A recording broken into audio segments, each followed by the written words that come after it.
Bem, a gente começa sempre por aquela frase que é pouco usada. Boa noite a todos.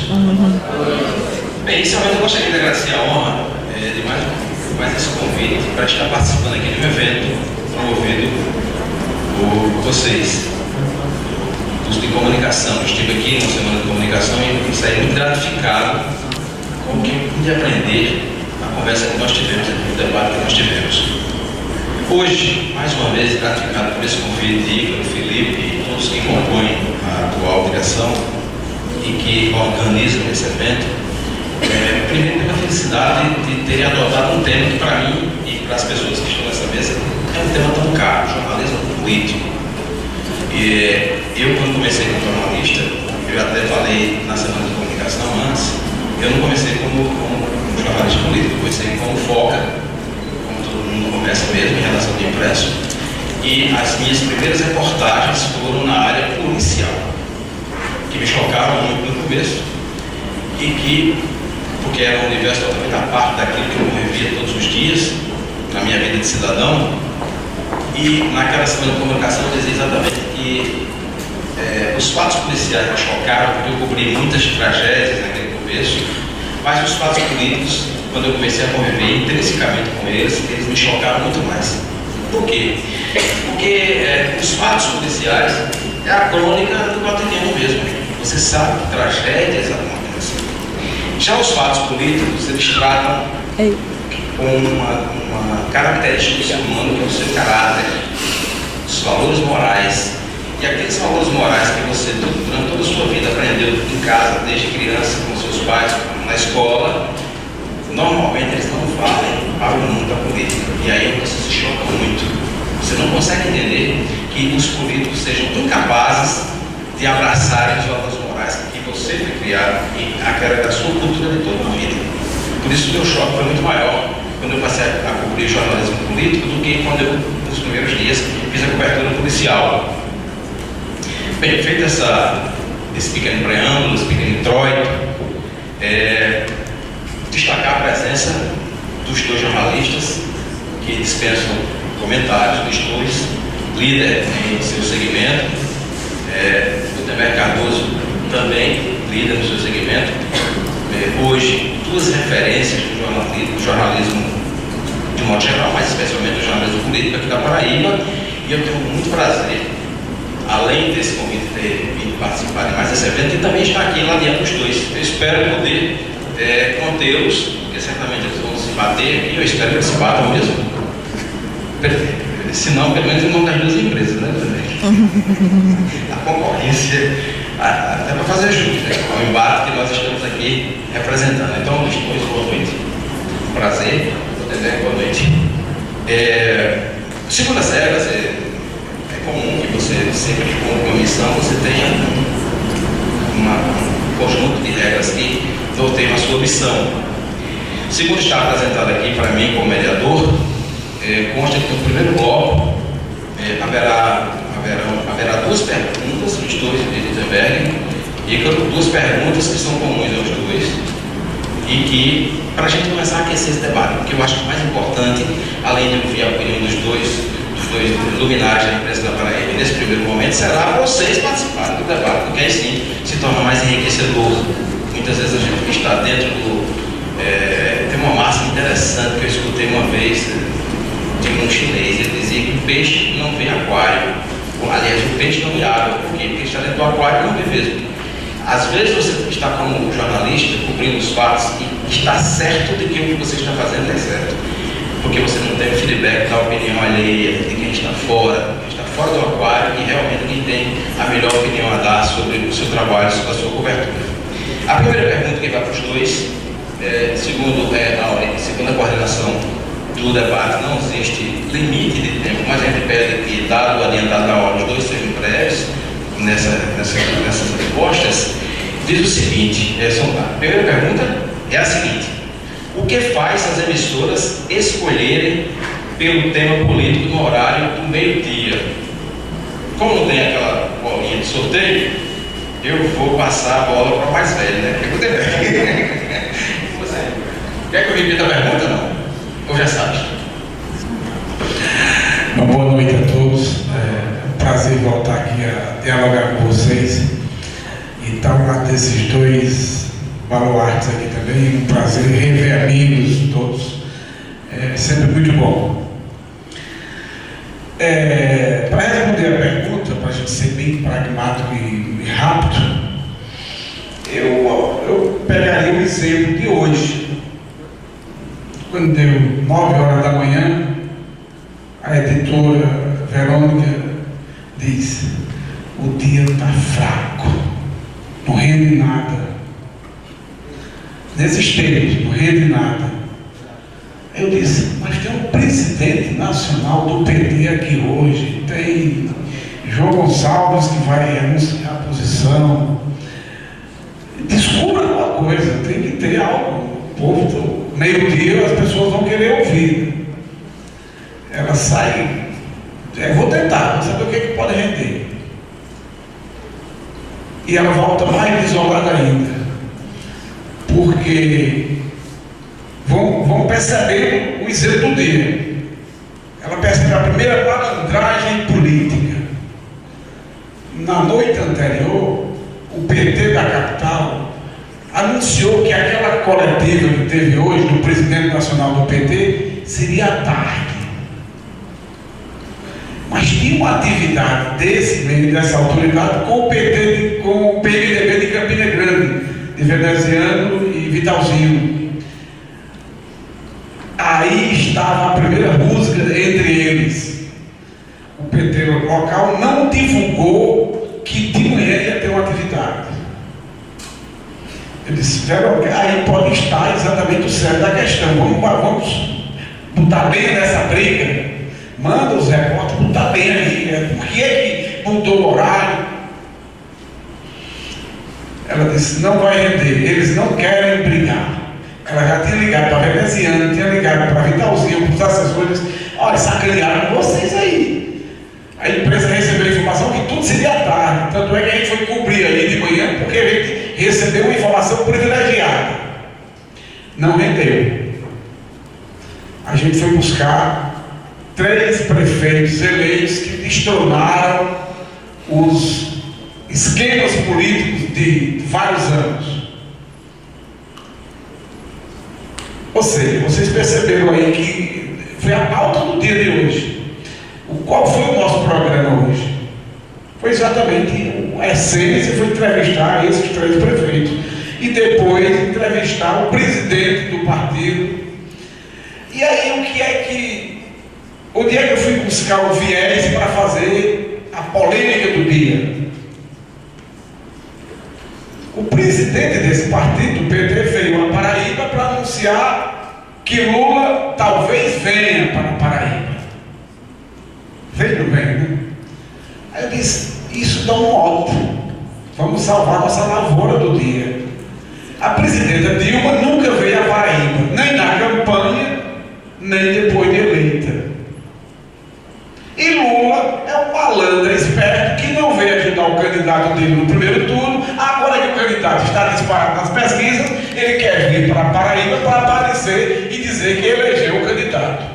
Vai ser pau em Dilma e pau em Lula. E aí foi o programa de hoje. A gente cobrou o compromisso de Lula, de Dilma. O presidente do partido soube desse nosso comentário e quis participar do programa, já entrou no finalzinho do programa. Eu estou dando esse exemplo para vocês, prático do dia de hoje, para dizer que a pauta e o que dirige o norte de um programa é muito do factual, do que está para acontecer, o que é que o ouvinte espera acontecer. Ele quer saber todas as verdades daquele dia, daquele momento. Se vocês perguntarem: e para amanhã vai acontecer o quê? O boato da agora à noite, eu comentava com o Luiz, é que talvez o candidato Cartacho vai cancelar. Ele está agendado 10 debates, só no segundo turno, já foi a 2, ainda restam 8. Ele pode cancelar 7 e só ir ao último da Globo. Isso é um boato, está correndo. Amanhã esse pode ser um grande tema, mas já Já me frustraram com esse tema. Já fui informado que eles, ao dedinho, eu vou a todos eles. Ou seja, amanhã vai ser um dia de muito trabalho para a gente arrancar informações políticas para gerar o programa de amanhã. É por aí que acontecem as coisas. Muito bem, mas agora então para quase tão velho. Brincadeira. Ok. Pergunta aí, amigo. Boa noite a todos, como diria Sandra Marrocos, e a todas. Em primeiro lugar, estou muito feliz de estar aqui, sim, para a gente poder, primeiro ao lado, e aí eu vou fazer um registro inédito. Eu acho que eu nunca tive um Helder Moura sentado numa bancada, embora ele seja mediador, mas sempre se criou essa tese de que a gente, enfim, tinha algo para se confrontar durante o processo. Na verdade, eu sempre nutri por Helder essa admiração como referência jornalística, assim, e Gutenberg também. Dizer da minha felicidade de poder estar aqui, baseado na experiência do dia a dia nosso, poder registrar alguns mitos e algumas verdades sobre o exercício do jornalismo político aqui na Paraíba. Bom, a partir desse pressuposto, quando se pergunta por que as empresas, e a pergunta é objetiva, por que as empresas priorizam, seja no meio-dia, mas priorizam a cobertura e a pauta política aqui na Paraíba? Bom, a primeira verdade, essa é incontestável, e vocês certamente já sorveram, já beberam dessa verdade, é que isso acontece na Paraíba de forma muito contundente. Não é assim nos outros estados, não é assim nos outros estados. Se for para Recife, você não vai encontrar programas do meio-dia falando de política de forma tão intensa como a gente tem, uma quantidade. Eu não sei, eu vou chutar aqui, Gutenberg, a gente tem uns 3 principais programas do meio-dia, mas você tem uma infinidade de outros programas sendo realizados. O número de portais e de blogs políticos aqui é algo que chega a ter, acho que a média nacional que a gente não tem. E as pessoas abrem portais para cobrir a Paraíba. Eu vou abrir um portal para falar sobre cultura na Paraíba, eu vou abrir um portal para falar sobre esporte na Paraíba. Não rende. Você abre um portal, dá o nome que der, paraíba.com, Paraíba Notícia, Paraíba News.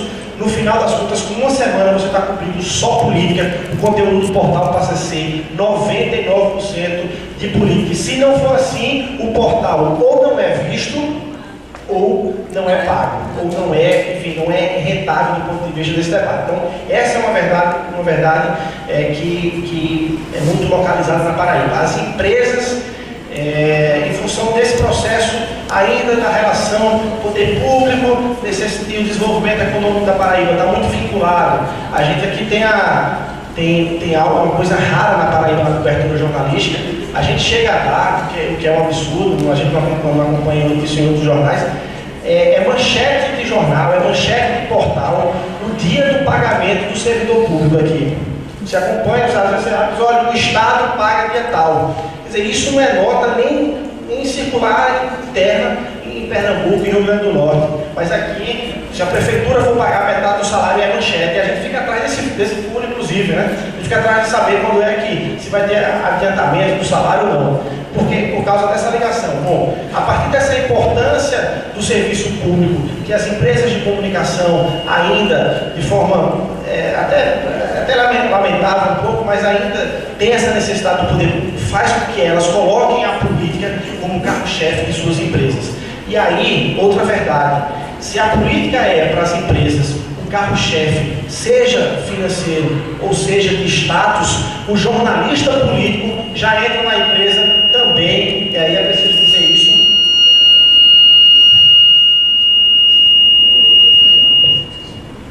Bom, o jornalista também entra com um diferencial.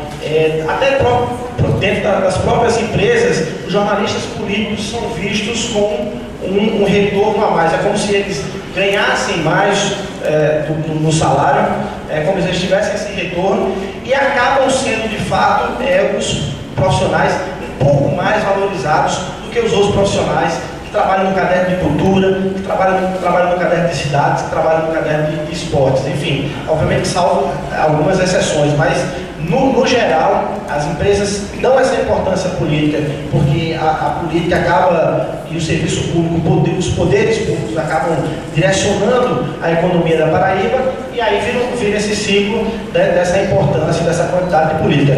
Quando a gente tenta sair da pauta política, recebe elogios, enfim, alguns, mas as pessoas ficam cobrando e a gente perde em audiência, perde em debate e a empresa perde em status. Então, a gente, na verdade, acaba ficando um pouco dependente dessa relação, e por isso que as empresas investem tanto em programas políticos, em jornalistas políticos, em sites e blogs especializados. Como mediador, até que eu não deveria interferir, né, nessas opiniões todas, mas eu me sinto na obrigação de dar um pequeno testemunho. O Gutenberg está aqui, pode também referendar o que eu vou falar. Quando o sistema Correio mesmo resolveu criar o programa Correio Debate, que parece um pioneiro nessa área, que não vai nem TV, porque rádio já era, como você falou, e jornal impresso também, mas o Correio Debate, quando surgiu, ele foi praticamente defenestrado no início, porque ninguém no mercado imaginava que o programa político pudesse ter algum sucesso na Paraíba.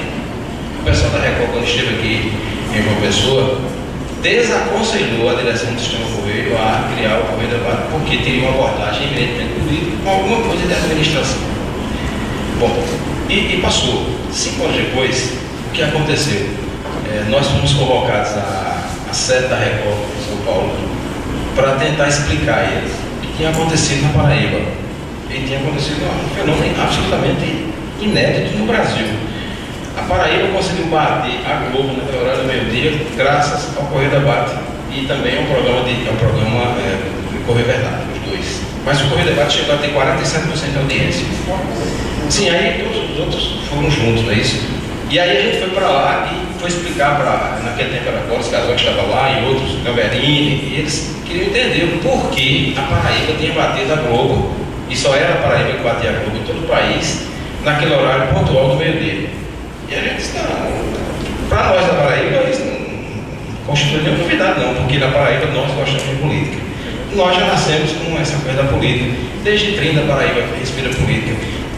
Você quando começa a fazer um levantamento, você vai perceber, isso é estatístico, que um número muito grande de paraibanos, talvez seja pela situação econômica da Paraíba, um número muito grande de paraibanos depende direta ou indiretamente da política. Essas pessoas alimentam-se da informação política porque vai depender do futuro delas. Então, tem gente que trabalha diretamente com político, é político. Eu fiz uma estatística, isso é do século passado, eu venho do século passado, não é isso? O que acontece? Eu estudei na Prata, em Campina Grande, Estadual da Prata. Na minha turma éramos 40 alunos. Recentemente nos reunimos alguns e fizemos uma breve estatística. Desses 40 alunos, 25% deles trabalham direto ou indiretamente com política. Veja como são as coisas. Alguns se elegeram vereador, outros se tornaram assessores. Eu me tornei jornalista, né? Não é isso que eu também. Então, veja o que acontece na Paraíba. É a dependência que nós temos da política. Por isso é um Estado que as pessoas se alimentam tanto do jornalismo político. E o horário que mais reflete essa paixão do paraibano e também a necessidade dele, claro que depende da política, é exatamente o horário do dia. Por quê? Porque os fatos acontecem de manhã e eles refletem exatamente no horário do meio-dia. E aí é uma tradição. Em vários estados do Brasil não tem essa história de programa do meio-dia político, não existe isso. Normalmente os programas políticos são no final da tarde, não é isso que faz o balanço do que aconteceu durante o dia. Na Paraíba não, o Estado para, toda a Paraíba para, quem mexe aqui e muita gente envolvida com política para ouvir exatamente os programas de política. Você tem uma ideia, o programa que bateu o recorde de audiência na Paraíba em rádio, me parece, acho que ninguém consegue bater mais, que foi o Luiz Otávio, ele chegou a atingir 87% num dia num programa de rádio. Isso é praticamente ninguém consegue mais bater. Naquele tempo praticamente só tinha ele não tinha concorrente e tudo mais. Então vejam, são dados que refletem e que mostram a importância do jornalismo político. E o Estudo disse muito bem, o que acontece nas empresas de comunicação é que termina acontecendo uma espécie de, não é discriminação, mas os profissionais que mexem, que trabalham com a cobertura política, eles são mais bem vistos dentro da empresa. Por isso, que de regra, eles são mais bem remunerados. Que de fato é uma justiça. porque não diferencia de outro tipo de cobertura, né, de outra cobertura jornalística.